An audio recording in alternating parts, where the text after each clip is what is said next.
ಬೃಂದಾ, ಒಂದು ಪಾರ್ಸೆಲ್ ಬಂದೈತೆ, ಹೋಗಿ ಬೇಗ ಪಿಕಪ್ ಮಾಡ್ಕೊ. ಬೃಂದಾ, ಬೇಗ ಹೋಗೆ.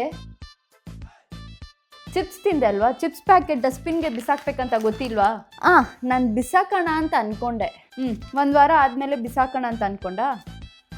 ಬೃಂದಾ, ನನಗೆ ಹೋಗಿ ಊಟ ತೊಗೊಂಬರ್ತೀಯಾ? ನನಗೆ ಮೈ ಬಾರ, ಅದು ನಾನು ಒಪ್ಕೊತೀನಿ. ಪ್ಲೀಸ್ ಹೋಗಿ ತೊಗೊಂಬ. ಟೈಮ್ 11 ಆಯಿತು, ಇನ್ನೂ ನಿದ್ದೆ ಮಾಡಿಲ್ವಾ? ನಿದ್ದೆ ಸರಿಗೆ ಮಾಡಬೇಡ, ನೀರು ಚೆನ್ನಾಗಿ ಕುಡಿಬೇಡ, ಯಾವಾಗಲೂ ಬಿಸಿಲಲ್ಲಿ ಸುತ್ತಾನೇ ಇರು. ಅದರಿಂದ ನೋಡು ನಿನ್ನ ಮುಖ ಇಷ್ಟು ಡಲ್ ಆಗಿದೆ. ನಿನಗೋಸ್ಕರ ಹಿಮಾಲಯನ್ ವೈಟಮಿನ್ ಸಿ ಸೀರಮ್ನ ಆರ್ಡರ್ ಮಾಡಿದೆ. ನಾನು ಈ ಬ್ರ್ಯಾಂಡ್ನ ತುಂಬ ಟ್ರಸ್ಟ್ ಮಾಡ್ತೀನಿ ಆ್ಯಂಡ್ ತುಂಬ ವರ್ಷದಿಂದ ಈ ಪ್ರಾಡಕ್ಟ್ನ ನಾನು ಯೂಸ್ ಮಾಡ್ತಾ ಇದ್ದೀನಿ. ಇದರಲ್ಲಿ 5x ವೈಟಮಿನ್ ಸಿ ಇದೆ, 10x ನಿಯಾಸಿನಿಮೈಡ್ ಮತ್ತು ನ್ಯಾಚುರಲಿ ಡಿರೈವ್ಡ್ ಹೈಯಲುರಾನಿಕ್ ಆ್ಯಸಿಡ್ ಇದೆ and unlock skins natural brightness from day 3. ಇದನ್ನ ಯೂಸ್ ಮಾಡಿಬಿಟ್ಟು ಆಮೇಲೆ ನನಗೆ ಥ್ಯಾಂಕ್ಸ್ ಹೇಳು. ಈ ಪ್ರಾಡಕ್ಟ್ ಎಲ್ಲಿ ಸಿಗುತ್ತೆ? ಇದು ಫ್ಲಿಪ್ಕಾರ್ಟ್, ಅಮೆಝಾನ್ ಮತ್ತು ಇಲ್ಲ ಕಾಮರ್ಸ್ ಆ್ಯಪಲ್ಲೂ ಸಿಗುತ್ತೆ. If your sister need this, ಈ ವಿಡಿಯೋನ ಅವ್ರಿಗೆ ಶೇರ್ ಮಾಡಿ.